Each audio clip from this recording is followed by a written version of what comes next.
Imamat pasal 10. Kematian Nadab dan Abihu. Kemudian anak-anak Harun, Nadab dan Abihu, masing-masing mengambil perbaraannya, membubuh api ke dalamnya, serta menaruh ukupan di atas api itu. Dengan demikian mereka mempersembahkan ke hadapan Tuhan api yang asing yang tidak diperintahkannya kepada mereka. Maka keluarlah api dari hadapan Tuhan, lalu menghanguskan keduanya, sehingga mati di hadapan Tuhan. Berkatalah Musa kepada Harun, "Inilah yang difirmankan Tuhan, kepada orang yang karib kepadaku, kunyatakan kekudusanku, dan di muka seluruh bangsa itu akan kuperlihatkan kemuliaanku." Dan Harun berdiam diri. Kemudian Musa memanggil Misael dan Elsafan, anak-anak Uziel, paman Harun, lalu berkatalah ia kepada mereka, "Datang kemari. Angkatlah saudara-saudaramu ini dari depan tempat kudus keluar perkemahan." Mereka datang dan mengangkat mayat keduanya, masih berpakaian kemeja, keluar perkemahan, seperti yang dikatakan Musa. Kemudian berkatalah Musa kepada Harun dan kepada Eleazar dan Itamar, anak-anak Harun, "Janganlah kamu berkabung dan janganlah kamu berduka cita, supaya jangan kamu mati dan jangan Tuhan memurkai segenap umat ini. Tetapi saudara-saudaramu, yaitu seluruh bangsa Israel, merekalah yang harus menangis karena api yang dinyalakan Tuhan itu. Janganlah kamu pergi dari depan pintu kemah pertemuan, supaya jangan kamu mati, karena minyak urapan Tuhan ada di atasmu." Mereka melakukan sesuai dengan perkataan Musa. Larangan tentang minuman keras bagi imam yang menyelenggarakan kebaktian. Tuhan berfirman kepada Harun, "Janganlah engkau minum anggur atau minuman keras, engkau serta anak-anakmu, bila kamu masuk ke dalam kemah pertemuan, supaya jangan kamu mati. Itulah suatu ketetapan untuk selamanya bagi kamu turun-temurun. Haruslah kamu dapat membedakan antara yang kudus dengan yang tidak kudus, antara yang najis dengan yang tidak najis. Dan haruslah kamu dapat mengajarkan kepada orang Israel segala ketetapan yang telah difirmankan Tuhan kepada mereka dengan perantaraan Musa." Bagian imam dari korban. Kemudian berkatalah Musa kepada Harun dan kepada Eleazar dan Itamar, anak-anak Harun yang tinggal itu, "Ambillah korban sajian yang tinggal dari segala korban api-apian Tuhan, dan makanlah itu sebagai roti yang tidak beragi di samping mezbah, karena itulah bagian maha kudus. Haruslah kamu memakannya di suatu tempat yang kudus, karena itulah ketetapan bagimu dan anak-anakmu dari segala korban api-apian Tuhan, sebab demikianlah diperintahkan kepadaku. Dada persembahan unjukan dan paha persembahan khusus itu haruslah kamu makan di suatu tempat yang tahir. Engkau ini serta anak-anakmu laki-laki dan perempuan, karena semuanya diberikan sebagai ketetapan bagimu dan anak-anakmu dari segala korban keselamatan orang Israel. Paha persembahan khusus dan dada persembahan unjukan itu haruslah dibawa mereka ke tempat segala korban api-apian yang dari lemak itu, supaya dipersembahkan sebagai persembahan unjukan di hadapan Tuhan. Itulah suatu ketetapan untuk selamanya bagimu serta bagi anak-anakmu, seperti yang diperintahkan Tuhan. Kemudian Musa mencari dengan teliti kambing jantan korban penghapus dosa itu, tetapi ternyata kambing itu sudah habis dibakar. Sebab itu dimarahinya lah Eleazar dan Itamar, anak-anak Harun yang tinggal itu, katanya, "Mengapa tidak kamu makan korban penghapus dosa itu di tempat yang kudus? Bukankah itu sesuatu bagian maha kudus, dan Tuhan memberikannya kepadamu, supaya kamu mengangkut kesalahan umat itu dan mengadakan pendamaian bagi mereka di hadapan Tuhan? Lihat, darahnya itu tidak dibawa masuk ke dalam tempat kudus. Bukankah seharusnya kamu memakannya di tempat kudus, seperti yang telah kuperintahkan?" Lalu berkatalah Harun kepada Musa, "Memang benar, pada hari ini mereka telah mempersembahkan korban penghapus dosa dan korban bakaran mereka ke hadapan Tuhan. Tetapi hal-hal seperti tadilah yang kualami. Jikalau pada hari ini aku memakan juga korban penghapus dosa, mungkinkah hal itu disetujui oleh Tuhan?" Ketika Musa mendengar itu, ia menyetujuinya. Imamat pasal 11. Binatang yang haram dan yang tidak haram. Lalu Tuhan berfirman kepada Musa dan Harun, katanya kepada mereka, "Katakanlah kepada orang Israel begini, inilah binatang-binatang yang boleh kamu makan dari segala binatang berkaki 4 yang ada di atas bumi. Setiap binatang yang berkuku belah, yaitu yang kukunya bersela panjang dan yang memamah biak, boleh kamu makan.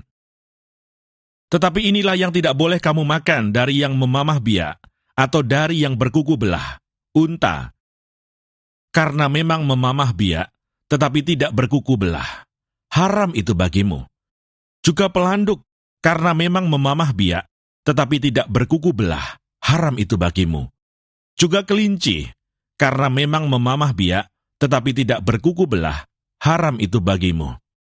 Demikian juga babi hutan, karena memang berkuku belah, yaitu kukunya bersela panjang, tetapi tidak memamah biak. Haram itu bagimu. Daging binatang-binatang itu janganlah kamu makan, dan bangkainya janganlah kamu sentuh. Haram semuanya itu bagimu. Inilah yang boleh kamu makan dari segala yang hidup di dalam air. Segala yang bersirip dan bersisik di dalam air, di dalam lautan, dan di dalam sungai, itulah semuanya yang boleh kamu makan. Tetapi segala yang tidak bersirip atau bersisik di dalam lautan dan di dalam sungai, dari segala yang berkeriapan di dalam air, dan dari segala makhluk hidup yang ada di dalam air, semuanya itu kejijikan bagimu. Sesungguhnya haruslah semuanya itu kejijikan bagimu. Dagingnya janganlah kamu makan, dan bangkainya haruslah kamu jijikkan. Segala yang tidak bersirip dan tidak bersisik di dalam air adalah kejijikan bagimu. Inilah yang harus kamu jijikkan dari burung-burung. Janganlah dimakan karena semuanya itu adalah kejijikan. Burung rajawali, ering janggut dan elang laut, elang merah dan elang hitam menurut jenisnya. Setiap burung gagak menurut jenisnya. Burung unta, burung hantu, camar, dan elang sikap menurut jenisnya. Burung pungguk, burung dendang air, dan burung hantu besar, burung hantu putih, burung undan, burung ering, burung ranggung, bangau menurut jenisnya, meragai dan kelelawar. Segala binatang yang merayap dan bersayap dan berjalan dengan keempat kakinya adalah kejijikan bagimu. Tetapi inilah yang boleh kamu makan dari segala binatang yang merayap dan bersayap dan yang berjalan dengan keempat kakinya, yaitu yang mempunyai paha di sebelah atas kakinya untuk melompat di atas tanah. Inilah yang boleh kamu makan dari antaranya. Belalang-belalang menurut jenisnya, yaitu belalang-belalang gambar menurut jenisnya, belalang-belalang kunyit menurut jenisnya, dan belalang-belalang padi menurut jenisnya. Selainnya, segala binatang yang merayap dan bersayap, dan yang berkaki 4, adalah kejijikan bagimu. Semua yang berikut akan menajiskan kamu. Setiap orang yang kena kepada bangkainya, menjadi najis sampai matahari terbenam, dan setiap orang yang ada membawa dari bangkainya, haruslah mencuci pakaiannya, dan ia menjadi najis sampai matahari terbenam. yakni segala binatang yang berkuku belah, tetapi tidak bersela panjang, dan yang tidak memamah biak. Haram semuanya itu bagimu, dan setiap orang yang kena kepadanya menjadi najis. Demikian juga segala yang berjalan dengan telapak kakinya di antara segala binatang yang berjalan dengan keempat kakinya, semuanya itu haram bagimu. Setiap orang yang kena kepada bangkainya menjadi najis sampai matahari terbenam. Dan siapa yang membawa bangkainya haruslah mencuci pakaiannya, dan ia menjadi najis sampai matahari terbenam. Haram semuanya itu bagimu. Inilah yang haram bagimu di antara segala binatang yang merayap dan berkeriapan di atas bumi. Tikus buta, tikus, dan katak menurut jenisnya, dan landak, biawak, dan bengkarung, siput dan bunglon. Itulah semuanya yang haram bagimu di antara segala binatang yang mengeriap. Setiap orang yang kena kepada binatang-binatang itu, sesudah binatang-binatang itu mati, menjadi najis sampai matahari terbenam. Dan segala sesuatu menjadi najis kalau seekor yang mati dari binatang-binatang itu jatuh ke atasnya, perkakas kayu apa saja, atau pakaian, atau kulit, atau karung, setiap barang yang dipergunakan untuk sesuatu apapun, haruslah dimasukkan ke dalam air dan menjadi najis sampai matahari terbenam, kemudian menjadi tahir pula. Kalau seekor dari binatang-binatang itu jatuh ke dalam sesuatu belanga tanah, maka segala yang ada di dalamnya menjadi najis, dan belanga itu harus kamu pecahkan. Dalam hal itu, segala makanan yang boleh dimakan, kalau kena air dari belanga itu menjadi najis, dan segala minuman yang boleh diminum dalam belanga seperti itu menjadi najis. Kalau bangkai seekor dari binatang-binatang itu jatuh ke atas sesuatu benda, itu menjadi najis. Pembakaran roti dan anglo haruslah diremukkan, karena semuanya itu najis, dan haruslah najis juga bagimu. Tetapi mata air atau sumur yang memuat air tetap tahir, sedangkan siapa yang kena kepada bangkai binatang-binatang itu menjadi najis. Apabila bangkai seekor dari binatang-binatang itu jatuh ke atas benih apapun yang akan ditaburkan, maka benih itu tetap tahir. Tetapi apabila benih itu telah dibubui air, lalu ke atasnya jatuh bangkai seekor dari binatang-binatang itu, maka najislah benih itu bagimu. Apabila mati salah seekor binatang yang menjadi makanan bagimu, maka siapa yang kena kepada bangkainya menjadi najis sampai matahari terbenam. Dan siapa yang makan dari bangkainya itu, haruslah mencuci pakaiannya, dan ia menjadi najis sampai matahari terbenam. Demikian juga siapa yang membawa bangkainya, haruslah mencuci pakaiannya, dan ia menjadi najis sampai matahari terbenam. Segala binatang yang merayap dan berkeriapan di atas bumi adalah kejijikan, janganlah dimakan. Segala yang merayap dengan perutnya, dan segala yang berjalan dengan keempat kakinya, atau segala yang berkaki banyak, semua yang termasuk binatang yang merayap dan berkeriapan di atas bumi, janganlah kamu makan, karena semuanya itu adalah kejijikan. Janganlah kamu membuat dirimu jijik oleh setiap binatang yang merayap dan berkeriapan, dan janganlah kamu menajiskan dirimu dengan semuanya itu, sehingga kamu menjadi najis karenanya. Sebab akulah Tuhan Allahmu, maka haruslah kamu menguduskan dirimu, dan haruslah kamu kudus, sebab aku ini kudus. Dan janganlah kamu menajiskan dirimu dengan setiap binatang yang mengeriap dan merayap di atas bumi.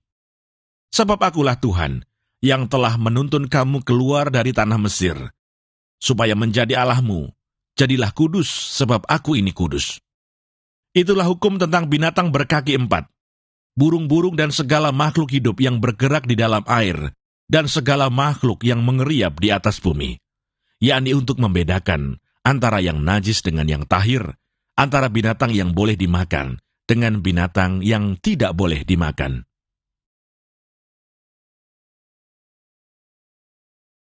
Imamat pasal 12. Pentahiran sesudah melahirkan anak.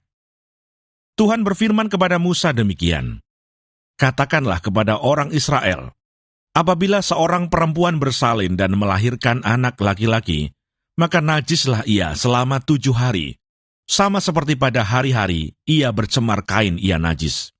Dan pada hari yang ke-8 haruslah dikerat daging kulit katan anak itu. Selanjutnya 33 hari lamanya, perempuan itu harus tinggal menantikan pentahiran dari darah nifas. Tidak boleh ia kena kepada sesuatu apapun yang kudus, dan tidak boleh ia masuk ke tempat kudus, sampai sudah genap hari-hari pentahirannya. Tetapi jikalau ia melahirkan anak perempuan, maka najislah ia selama 2 minggu, sama seperti pada waktu ia bercemar kain. Selanjutnya 66 hari lamanya, ia harus tinggal menantikan pentahiran dari darah nifas.